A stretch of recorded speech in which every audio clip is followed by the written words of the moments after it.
Let's turn our attention to Africa now, where Mali, Burkina Faso and Niger have announced a new 0.5% levy on imported goods in their bid to land a new three-state union after leaving the larger regional economic bloc. The alliance of Sahel states began in 2023 as a security pact between the military rulers of the three West African countries who took power in coups in recent years. It has since grown into an aspiring economic union with plans for biometric passports and closer economic and military ties. A statement by the bloc says the levy, which has taken effect, will affect all goods imported from outside the three countries, but will not would not include humanitarian aid.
All right, joining me for an in-depth look into the decision of the West African Junta is the publisher of Inside Watch Africa, Oluwaseyi Adeyemo. Good to have you join us, and welcome to the studio. This is your first time. Yes, and I love the place. It's really nice. Thank you. Congratulations. Thank you. Thank you. I mean, you and I have had a conversation on ECOWAS and this particular decision by Mali, Niger, and Burkina Faso over and over again from the time that, even when the coups happened in Niger and these other countries. But what do you make of this latest decision to impose a levy?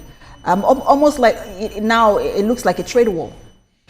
It's interesting. I mean, I like the fact that you said trade war, and that's happening in the US. And you're wondering, historically, it's been proven that those who go into space of trade war never gain at the end of the day, because at the end of the day, there's a lot of disruptions that will happen to a long-term, very mutually beneficial relationship that has benefited both countries. Nigeria and Niger trade, the trade is really, really heavy, and we're doing well over the years. And for me, whatever has happened over time will not necessitate us having this kind of development. For me, is a worrisome development, not for Nigeria, but for them, because incidentally, the three countries, Niger, Burkina Faso, and Chad, are landlocked countries, and they need to go through Nigeria, and other countries in most cases to be able to get goods to their country. And so you're wondering what exactly must have necessitated this kind of decision. So for me, it's not a very, very good one. And I've always said, you see, when you have an issue with someone or you're trying to deal with something, sometimes when you tilt too much either to the left or to the right, you begin to wonder, really, I mean, like my people always say, the cutting of the head is not the solution for an headache. So if there's a problem, a disagreement between these countries, I believe there's a better way to solve it than bringing up this levy that they've brought on. And you already mentioned that these are landlocked countries. So I'm wondering, I also know you already started touching on it, but who will bear, because this is going to be a logistical nightmare, whether we like it or not, whether in terms of movement, trade, and all of that. Who is going to bear the brunt of that nightmare? At the end of the day, I'm sure they would revisit this. I'm very certain, because you see, sometimes when you take decisions like this, and that's why governance and the running of a country is not something you do emotionally. You don't do it because you feel a particular pain. You need to have an holistic role and have you take robust decisions on things like this. You can't, I am very certain that in a very short while, they're going to revisit this decision, because as a country, Nigeria, whether you say God, whether you say work that has been done, we're sitting in a very advantaged position. Ghana is sitting in a very advantaged position. So I'm certain that at the end of the day, it will be better that they do better business with us than they want to start to do right now. So this road is not a road that I will advise them to take. Definitely, it will. Ask me a question directly, they're going to bear the brunt more. I'm referring to those three, Alliance for Sahel states. They're going to bear the brunt more at the end of the day than the rest of ECOWAS. Just a lot of questions coming to my head on, on top of this, because when you look at Africa and all of the regional blocs, it's easy to say that ECOWAS has been the most successful, whether it's the EAC or the SADC or the northern region of the continent. ECOWAS is still the most successful. Yeah. The others have not; they haven't lived up to the very reason for which they were created. And so to have the Alliance for Sahel State coming on board as well, a 3-country bloc.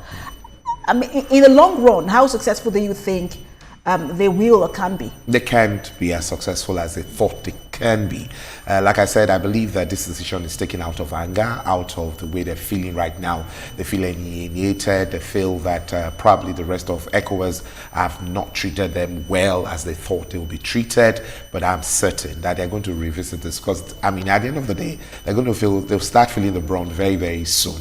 And at the end, now they're very popular with their people. I'm talking about the leaders, the three leaders. Very soon they will not be as popular as they are with their people because it's like the results, everybody will start to especially with already existing economic instability. But I also wanted to talk about the impact of this for the AFCFTA, the free trade agreement, where everybody has been waiting for that to really take on. We understand that trading has started here and there, but not as much as people expect. What would be the impact of this for that agreement? So I think it's a very good thing for AFCTA, and I'll explain myself. You see, for me, I believe that the only way for AFCTA to be successful is for them to start to do it in small tranches. So I believe that it would be nice for those who are leading the campaign to go and visit those three people now and say, guys, look, what you have done is not the right thing to do. Can we correct this for this reason? And let them be the one championing it. Like you have the president of Ghana going there and talking to them. I believe that it's time for AFCTA to step into the matter right now and explain to them clearly how this would affect them negatively, economically. And I mean, when they win and are able to solve that problem, then we start to give that credit to them. So for me, it's a good thing for them because it's a good time to really step up to, to the occasion and talk on behalf of Africa so that we can have things start going on. I mean, thank you so much for your time. Always a pleasure to have you on. Publisher Inside Watch Africa. Thank you.